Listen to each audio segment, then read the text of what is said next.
Apple fans were all over this today, the unveiling of the long-rumored iPad mini, which is meant to compete with smaller, lower-priced electronic tablets on the market from a number of makers.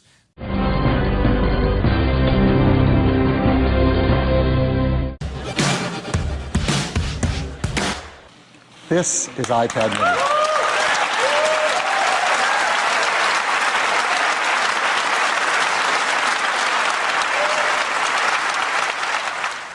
Media from across the globe converged on the California product launch. The iPad mini's screen measures 7.9 inches. That's about 20% smaller than the one on their full-size tablet, and it weighs half as much. The least expensive model sells for almost $330, about $200 less than the original. Apple plans to release the new device next Friday in the U.S., Europe, and Japan.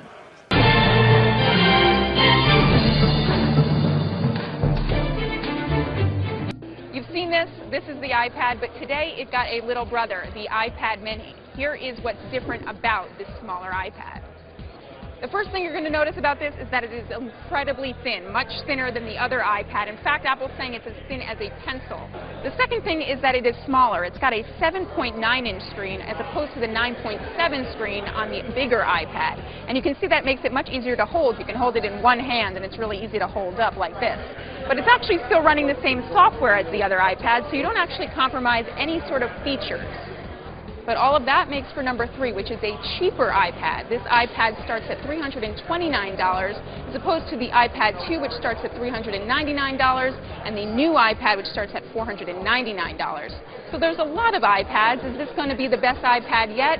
Well, it certainly is going to be the thinnest, lightest, and cheapest iPad.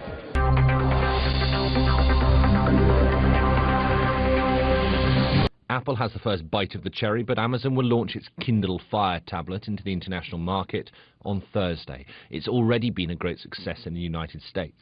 Microsoft will follow suit on Friday with its Surface tablet, and Google is also expected to offer up its Nexus tablet on October the 29th. A busy week in a busy market, one that could genuinely have a bearing on the future of the industry, and here is what's to play for.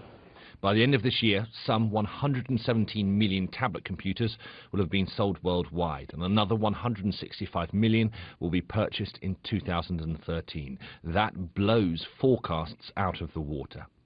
Expect the various mini tablets to be on sale for no more than £200, much more attractive for a quick impulse buy. And size-wise, they'll have screens ranging between 7 to 7.8 inches. The full-size iPad, just for comparison, is 9.7 inches. It's called Kindle Fire. Interestingly, Amazon has suggested before that it sells the Kindle at a loss, but cashes in on the access the tablet gives its customers to the online Amazon store, similar to Apple's success with iTunes. It's known in the industry as creating an ecosystem.